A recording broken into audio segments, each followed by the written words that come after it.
Indonesia baru saja menghadapi laga krusial melawan Irak dalam lanjutan babak kualifikasi Piala Dunia 2026. Bermain di depan puluhan ribu suporternya sendiri di Stadion GBK, timnas sejatinya sempat membuat panik timnas Irak setelah mereka tampil cukup oke pada babak pertama. Bahkan anak asuh Sintayong berhasil membuat penguasaan bola mencapai 61%. Namun sayang kesalahan sendiri masih menjadi penyakit yang belum bisa disembuhkan. Alhasil Indonesia harus kembali menelan kekalahan. Meski kalah, Jesus Casas mengaku jika timnas Indonesia mengalami peningkatan secara kualitas dalam jangka waktu yang cukup singkat. Bahkan dia mengakui kalau Indonesia secepatnya bakal menjadi ancaman nyata bagi negara-negara elit di Asia.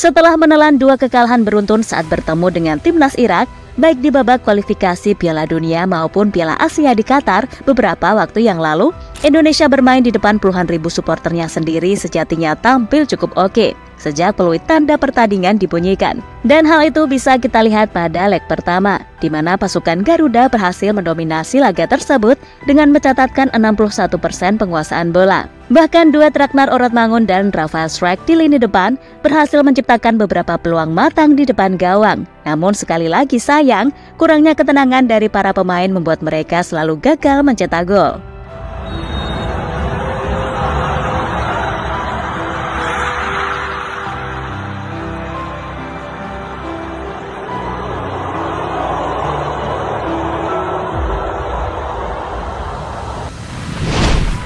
Sementara itu pada babak kedua penyakit pemain Indonesia kembali kambuh. Mereka yang mendapatkan tekanan dari pemain Irak mulai panik dan kehilangan konsentrasi di lapangan. Alhasil Justin Hubner melakukan kesalahan yang berujung penalti untuk Irak. Sedangkan dalam kurun waktu yang cukup dekat, Jordi Amat melakukan kesalahan fatal yang membuatnya harus diusir dari lapangan setelah mendapatkan kartu merah.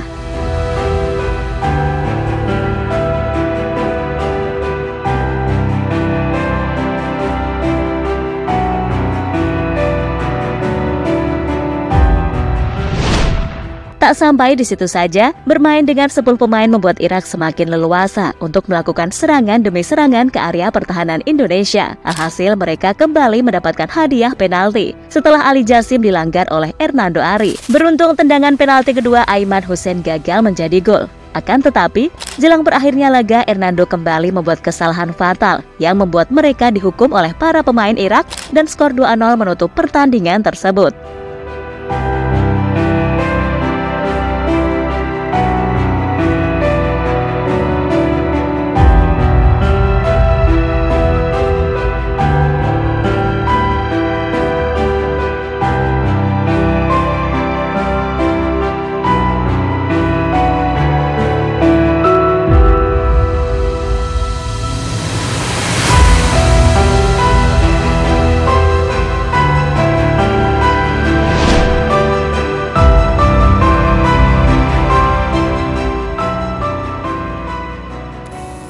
Meski Indonesia gagal meraih kemenangan, namun sejatinya mereka telah menunjukkan sejumlah perkembangan yang cukup mengejutkan. Terutama di babak pertama, pelatih asal Spanyol itu sempat dibuat pusing dengan pressing tinggi yang dilakukan oleh para pemain Indonesia. Tak hanya itu saja, dengan sejumlah pemain baru yang dimiliki Indonesia seperti Tom Hee, Nathan Cho, hingga Ragnar Oratmangun, permainan Indonesia diakui telah banyak mengalami sejumlah peningkatan. Bahkan pelatih Irak menyebut jika Indonesia hanya kurang beruntung saja. Pasalnya anak asuhnya berhasil mencetak gol karena memanfaatkan kesalahan-kesalahan yang dibuat oleh para pemain Indonesia sendiri.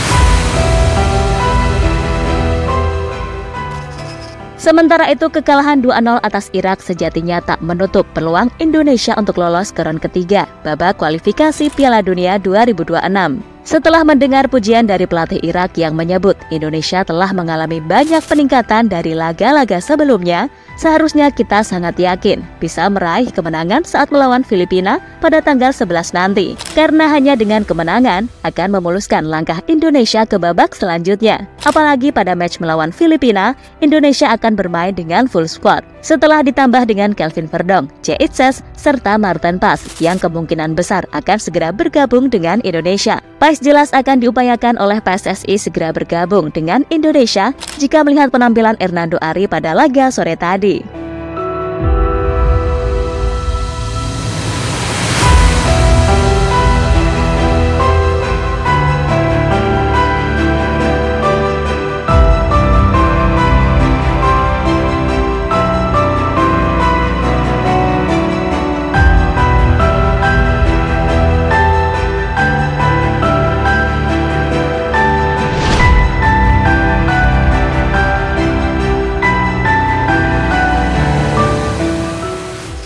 Penyakit lama yang belum bisa disembuhkan seharusnya menjadi fokus Sintayong untuk membenahi skuad Garuda. Karena seperti kita ketahui, saat bertemu dengan tim-tim besar Asia, Indonesia selalu mengalami tekanan mental yang membuat permainan mereka buyar di tengah pertandingan. Dan kekurangan yang dimiliki para pemain Indonesia itulah yang seharusnya segera diperbaiki jika ingin timnas kita bisa disandingkan dengan negara-negara kuat di Asia. Sementara itu, kekalahan 2-0 atas Irak harus segera dilupakan karena mereka akan menghadapi laga yang tak kalah krusial saat melawan Filipina, sekaligus laga penentu Indonesia untuk lolos ke babak selanjutnya.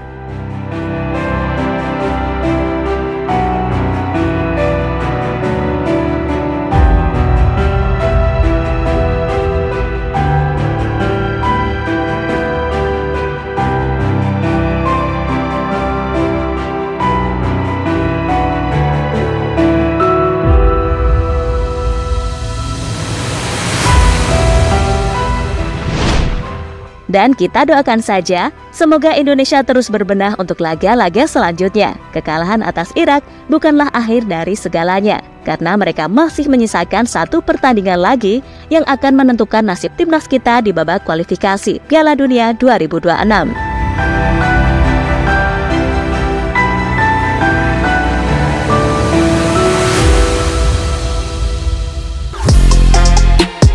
Halo, izin iklan sebentar ya guys. Jadikan ruangmu bernuansa timnas. Temukan beragam poster dinding, sepak bola dan timnas dengan desain menawan, kualitas premium dan harga yang tidak akan menguras kantong. Segera klik link Shopee di deskripsi video ini dan dukung timnas dengan sepenuh hati.